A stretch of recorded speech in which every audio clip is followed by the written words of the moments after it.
é a tarifa aplicada, não é a tarifa consolidada, bound tariff para os nossos intérpretes, e, evidentemente, como todos nós sabemos, tem menor custo de produção. Nos Estados Unidos, há, evidentemente, uma proteção ao mercado de etanol, que sobe a algo do montante de 46,5%, se nós fizermos um cálculo da tarifa e mais os famosos 54 centavos por galão, AVE, Ad Valorem Equivalent, que é uma maneira de calcular a tarifa por galão e refleti-la numa percentagem. A percentagem seriam esses 46,5%. Na União Europeia, igualmente, uma proteção tarifária, 43%, há tarifas menores, depende da linha tarifária, tem linha de tarifária de 19%, tem tarifas mais altas que se elevam a 43%. Isso nós estamos falando, evidentemente, só de tarifa, deixando de lado todas as barreiras não tarifárias, a Jane falou um pouquinho sobre as barreiras não tarifárias, deixando de lado toda a parte de subsidiação, que evidentemente ocorre basicamente nos Estados Unidos e na União Europeia. O quadro se inverte um pouco sobre biodiesel, com o Brasil uma tarifa um pouco mais alta do que a praticada, de 14%, do que a praticada nos Estados Unidos e na União Europeia, que é de 6,5%. Quem é que exporta, quem é que importa? E aqui é muito interessante, enfim, há uma certa coincidência entre exportadores e importadores de etanol, Brasil, Estados Unidos, União Europeia, África do Sul, China, só para citar alguns. Quem é que importa? União Europeia, Estados Unidos, América Latina, Japão, Índia, Coreia. Tudo isso para mostrar que é um mercado global, e é um mercado que não é norte-sul, nem sul-norte, nem sul-sul, nem norte-norte. É um mercado que tende a ser um mercado global, o que pode tornar, evidentemente, o assunto muito mais interessante, mas também muito mais complicado, não deixando de notar a imensa relevância desse assunto para os países em desenvolvimento. Acho que eu pulei um... Vamos lá. Os assuntos de acesso a mercados. Basicamente, duas maneiras. Tarifa que é aplicada a todo mundo, MFN, cláusula de nação mais favorecida, e esquemas preferenciais na União Europeia e nos Estados Unidos. As exportações brasileiras de etanol são tratadas em esquema não preferencial, esquema de nação mais favorecida. A União Europeia importa 70% do seu etanol em esquemas preferenciais. Os países da Ásia, Caribe e Pacífico, os programas de Everything But Arms, EBA, os programas de LDCs, países de menor desenvolvimento relativo, ou seja, toda uma série de distorções resultantes dessa variedade, ou seja, você tem um spaghetti bowl de spaghetti bowls dentro dos esquemas preferenciais na União Europeia. Nos Estados Unidos, evidentemente, basicamente esquema MFN, mas você tem os famosos 54 cents por galão e um certo montante de importação em esquema preferencial, basicamente do Caribe. Vocês viram, mais uma vez, o gráfico que a Jane mostrou sobre importações dos Estados Unidos, o imenso crescimento de importações de etanol proveniente do Caribe. E no CAFTA, um acordo entre os Estados Unidos e os países da América Central, há algumas cotas específicas para países para importação de etanol nos Estados Unidos. Isso tudo, enfim, evidentemente, para mostrar uma certa complexidade nesse comércio. Esse não é um comércio simples, um comércio mais que nada complexo. Essa complexidade ainda, a ela se adiciona essa diferença de tratamento entre etanol e biodiesel. O etanol está classificado no sistema harmonizado, enfim, nós falamos aqui sobre classificação tarifária, está classificado no capítulo 22. Portanto, capítulo 22 é um produto agrícola, porque os capítulos 0 a 24 são produtos agrícolas. O biodiesel está classificado no capítulo 38, isso significa que é um produto industrial. Isso tem, vocês podem não saber, uma imensa relevância para qual é a regra internacional que se aplica ao comércio de um produto e qual é a regra internacional que se aplica ao outro produto. As regras sobre subsídios são diferentes, o nível de ambição nos cortes das tarifas são diferentes, você cria uma discriminação entre o etanol e o biodiesel, uma discriminação que é ainda curiosa, porque você tem uma discriminação entre o etanol e o petróleo, que está classificado no capítulo 27, portanto, fora dos produtos agrícolas. A minha conclusão, ao olhar tudo isso, é que precisamos todos de um quadro muito mais coerente para comércio de etanol do que nós temos hoje. Ou seja, você tem um quadro de regras internacionais sobre comércio de biocombustíveis, que é um quadro muito confuso e um quadro basicamente discriminatório, contrário ao etanol em larga medida. Aonde se fazer esse exercício de coerência, do nosso ponto de vista na OMC, evidentemente na rodada de Doha. Eu vou falar um pouquinho sobre a rodada no final da minha apresentação, mas basicamente na parte de acesso a mercados, na parte de subsídios, nas negociações sobre produtos ambientais, há um mandato sobre produtos ambientais na rodada de Doha, com essa questão difícil da definição, o que é um produto ambiental. Para o Brasil, evidentemente, você tem uma lista de produtos ambientais que incluiria, por exemplo, painéis solares. Evidentemente, ninguém nega que painel solar é um produto ambiental, mas que não inclua etanol é impensável.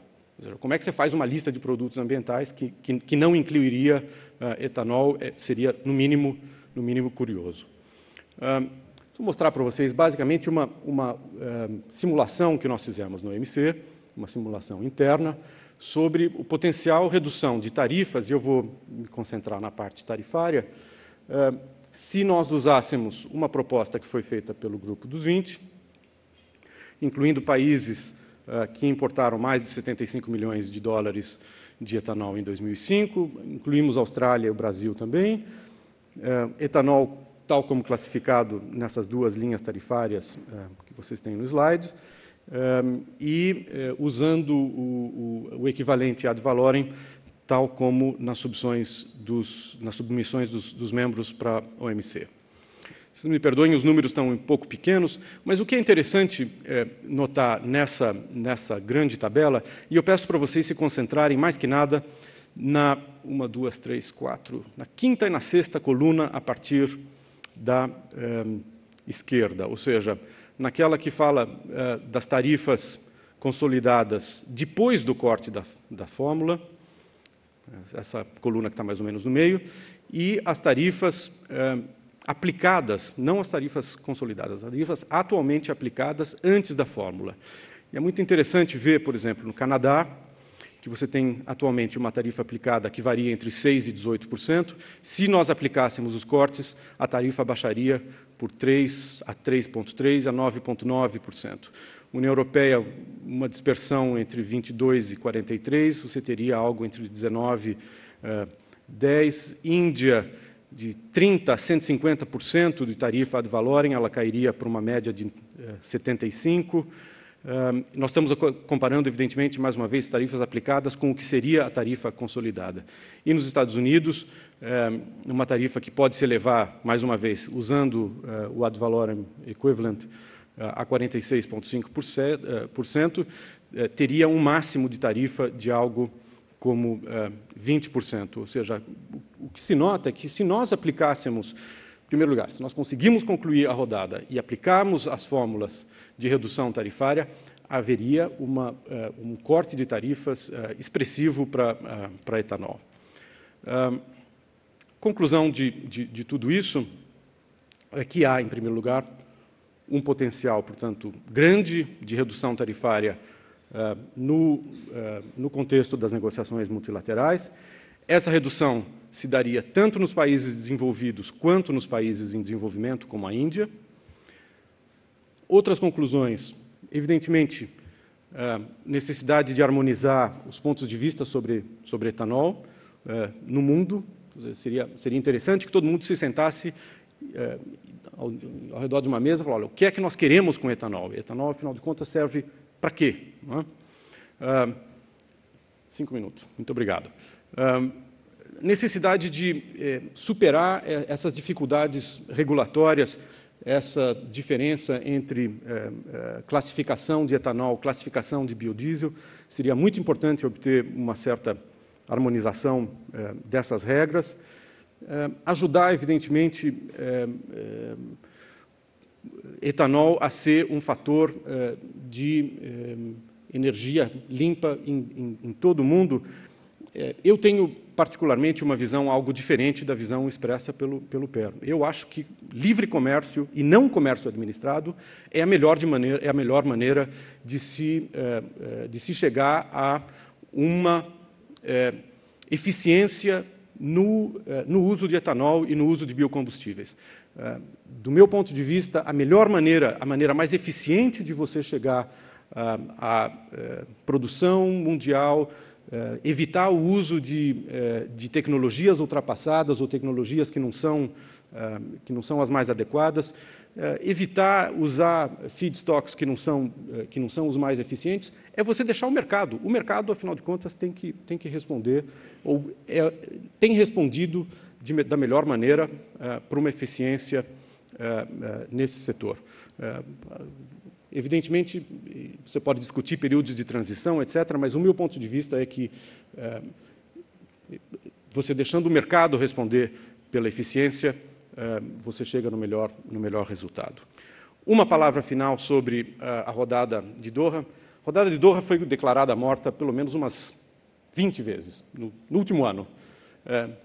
Faz um Google aí no Financial Times e vê quantas vezes a rodada de Doha foi declarada morta. É absolutamente impressionante. Morta, enterrada, remorta. A grande notícia é que ela não está morta. Sobretudo depois da reunião do G20 em Londres, a rodada tem novo fôlego, tem uma nova administração nos Estados Unidos que está comprometida com a rodada, de maneira muito discreta, por enquanto, mas certamente comprometida. Você tem uma grande novidade no mundo, que são as eleições na Índia, a substituição do ministro do Comércio da Índia, Kamal Nath, pelo ministro Sharma, que é uma personalidade completamente diferente do Kamal Nath, mais que nada um diplomata, um cara acostumado a negociar e não um político local, como era o Kamal Nath. Tudo isso leva a uma potencial janela de oportunidade para terminar a rodada em 2010, sem excluir, evidentemente, outras iniciativas bilaterais. Nós, na OMC, acreditamos que a maneira mais eficiente de ter regras estáveis para o comércio de etanol é uma rodada bem-sucedida. Muito obrigado.